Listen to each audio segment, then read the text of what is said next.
បងប្អូនទាំងអស់គ្នាចាស់យើងមកលេងសាច់មាន់យើងទាំងអស់គ្នាចាយើងចង់លីងស្រស់ទឹកឲ្យស្ងួតទឹកហ្មងក៏បានដែរជាមួយនឹងគល់ស្លឹកគ្រៃចាអញ្ចឹងបន្លែគ្រឿងយើងថ្ងៃហ្នឹងអត់មានអីច្រើនប្រហែលទេចានេះខ្ញុំមានស្លឹកកណ្ដុបយើងដាក់ក៏បានស្លឹកម្រះព្រៅស្លឹកក្រូចសើចម្ទេសខ្ទឹមសខ្ទឹមក្រហមស្លឹកគ្រៃដែលយើងហាន់បែបនេះគេហៅថាឆាស្រែក៏បានចាហើយនឹងសាច់មាន់ដាក់ផ្ទះដាក់ខ្លាញ់ឲ្យក្តៅដាក់ស្លឹកគ្រៃចូលនៅក្នុងពេលដែលយើង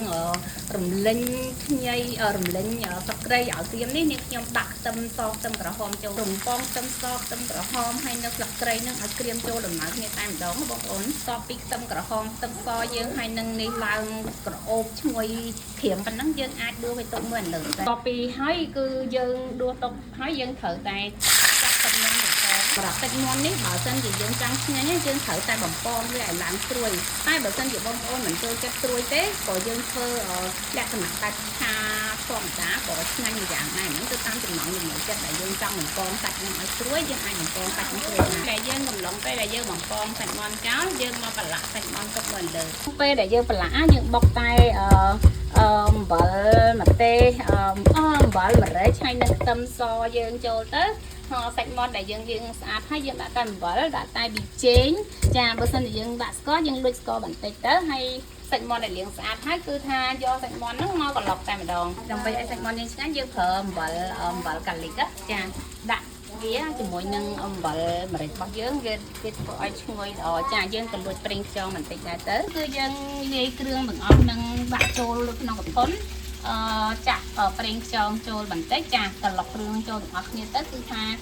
បន្លែរៀងប្រៃតិចព្រោះយើងញ៉ាំមួយបាយអូខេតែប៉ុណ្ណឹងគឺរួចរាល់ហើយណាចាបងប្អូនយើងសម្បាច់សាច់មាន់នឹងចូលជាតិហើយអញ្ចឹងយើងអាចដាក់ទុកក្នុងទូទឹកកកចោលចង់ញ៉ាំពេលណាក៏បានដែរណាចាអញ្ចឹងយើងធ្វើអានឹងមួយហើយយើងចាប់មកយើងវិញចាអញ្ចឹងមាន់បំពងយើងត្រូវការពេលរៀងយូរបន្តិចដើម្បីឲ្យសាច់មាន់ហ្នឹងវាស្រួយហើយឈ្ងុយអញ្ចឹងហើយក្នុងកំឡុងបងស្រីយើងគឺថាត្រូវតែធ្វើឆ្លៀតអញ្ចឹងបាន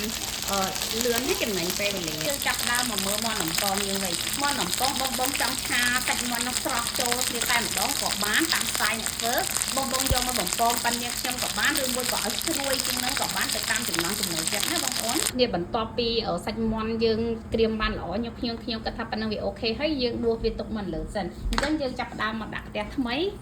ដាក់ប្រេងឆា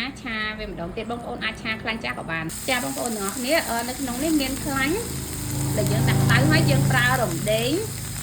ស្លឹកគ្រៃខ្ញុំលាយចូលគ្នាណាម្ទេសចាតាមចំណង់ចំណូលចិត្តខ្ទឹមសខ្ទឹមក្រហមយើងចាប់ផ្ដើមឆាគ្រឿងទាំងអស់ហ្នឹងឲ្យឈ្ងុយចូលគ្នាមកបងប្អូនគ្រឿងទាំងអស់ហ្នឹងឈ្ងុយហើយយើងដាក់សាច់មាន់ឆាចូលគ្នាឲ្យចូលជាតិបានល្អត្រីមួយជ្រោយចូលទឹកខ្នុរមួយស្លាបព្រា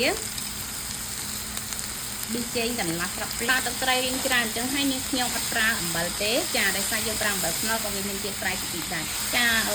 ហើយយើងឆាគ្រឿងទាំងអស់នេះឲ្យឡើងឈ្ងុយល្អចូលជាតិចូលគ្រឿងគ្នាបានល្អនេះបើសិនជាអ្នកខ្លះគាត់ចូលចិត្តជូរយើងអាចដាក់លួចដាក់ទឹកអំបិលទុំបន្តិចឬក៏បានឬមួយក៏លួចដាក់ក្រូចឆ្មាក៏បានដែរណាបងប្អូនទាំងអស់គ្នារលាយគ្រឿងយើងត្រូវដាក់ទឹកចូលបន្តិចឆាកូរឆាឲ្យឡើងដាច់ទឹកល្អមកចូលគ្រឿងគ្នាបានល្អមកត្រូវតាមចំណង់ចំណូលចិត្តចាក់គល់ស្លឹកគ្រៃចូលស្លឹកគ្រៃដែលយើងបានរំលែងមុនហ្នឹងក៏គឺស្លឹកកណ្ត្រុកស្លឹកក្រូចសើចហើយនឹងស្លឹកប្រះព្រៅបងប្អូនអរគ្នាគឺថាអូយឈ្ងុយមែនតែនឡើងឈ្ងុយទៅដល់ណាដល់ណីទៅអញ្ចឹងហើយគឺថាម្ហូបរបស់យើងថ្ងៃហ្នឹងគឺថារួចរាល់ហើយណាបងប្អូនអរគ្នាអញ្ចឹងមកញ៉ាំជាមួយខ្ញុំទាំងអស់គ្នាចាបងប្អូនអានេះគឺហៅតាមតំបន់នេះខ្ញុំហៅថាសាច់មាន់ស្អាតក៏បានឬមួយក៏រំលឹងមាន់គល់ស្លឹកគ្រៃក៏បានដែរណាបងប្អូនអរគ្នាអូខេបងប្អូនអរគុណជម្រាបលា